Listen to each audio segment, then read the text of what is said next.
इसीलिए आदमी को, जिसको कहते हैं ना नीम हकीम खतरे जान, दिलीप जायसवाल को अपने जीवन में सोशल मीडिया का कुछ आइडिया है नहीं।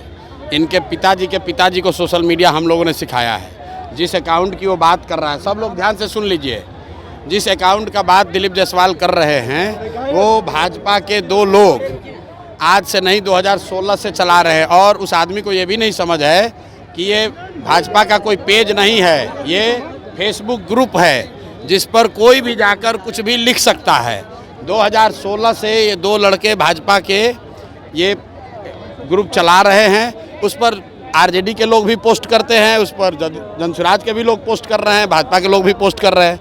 उनको जो केस किए हैं तो उनको कहिए कि तुम्हारा तो सरकार है ना, तुम जाओ और डीजीपी के साथ जाओ, और उसमें अगर एक भी चीज़ गलत निकल जाएगा तो प्रशांत किशोर राजनीति से संन्यास ले लेगा। लेकिन अगर नहीं निकला तो इसको हाथ जोड़कर दिलीप जायसवाल को पूरे बिहार के युवाओं से माफ़ी मांगना चाहिए।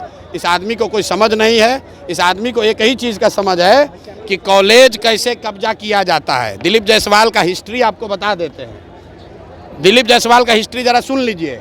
सीमांचल में माइनॉरिटी के मेडिकल कॉलेज में ये व्यक्ति कैसे उस कॉलेज को इन्होंने गलत तरीके से कब्जा किया हुआ है, उसकी जांच होनी चाहिए। और बेचारे जो सरदार जी उसके मालिक थे, जिन्होंने उस कॉलेज की स्थापना की, उनकी हत्या हुई, कैसे हत्या हुई, इसकी जांच होनी चाहिए। ये हमको डराने की कोशिश कर रहे हैं।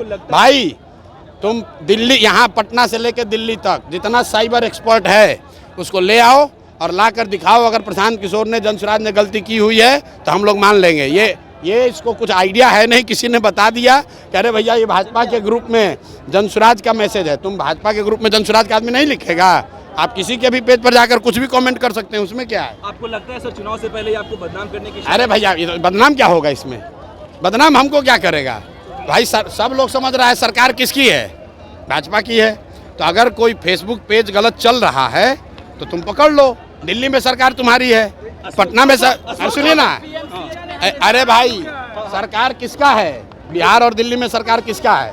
फेसबुक पेज पर अगर कुछ गलती है तो तुम पकड़ो, अगर है हिम्मत तो। पत्रकार वार्ता काहे कर रहे हो? और साथ में ये भी कह रहे हैं कि जिस कॉलेज को कब्जा करके बैठे हुए हो उसका भी जांच करा लो, अपनी ही सरकार से करा लो कि उस कॉलेज का मालिक कैसे बने हो। अशोक चौधरी ने कहा है कि आपके ऊपर ज्यादा बात नहीं करेंगे, आपको ज्यादा बराबर नहीं बनाएंगे, ज्यादा बात नहीं। ठीक बात है। अशोक चौधरी के लिए कल मैंने कहा कि हम लोग जानते हैं कि नेता दल बदलते हैं, लेकिन अशोक चौधरी बिहार के सर्वदलीय नेता हैं। इनके बाबूजी कांग्रेस में, ये खुद जदयू में, बेटी लोजपा में और दामाद आरएसएस भाजपा में। तो भाई एक ही चीज़ बचा हुआ है, आरजेडी। अब घर में 1-2 और कोई भांजा भगीना होगा, उसको भतीजा को उसको आरजेडी में भी डाल दे। तो ये बिहार की जनता देख रही है कि ये एकमात्र परिवार है जो कि चारों पांचों दल में है। कोई भी किसी दल को वोट दीजिएगा, अशोक चौधरी जी को उसमें लाभ ही लाभ है। एक सवाल, मोदी आ रहे हैं, जिस तरह सर अरे मोदी जी आ रहे हैं तो आप लोग देखिए कि सब जिला से बिहार के बच्चों का, बिहार के गरीब जनता के पैसा पर, आपके हमारे पैसा से भीड़ जुटाने के लिए सब सरकारी खर्चा पर बस से ले जाकर भीड़ जुटाया जा रहा है। तो सब लोगों को पूछना चाहिए कि भाई आप हम लोग को कुछ दे तो नहीं रहे हैं, हम लोग का ले क्यों रहे हैं? सर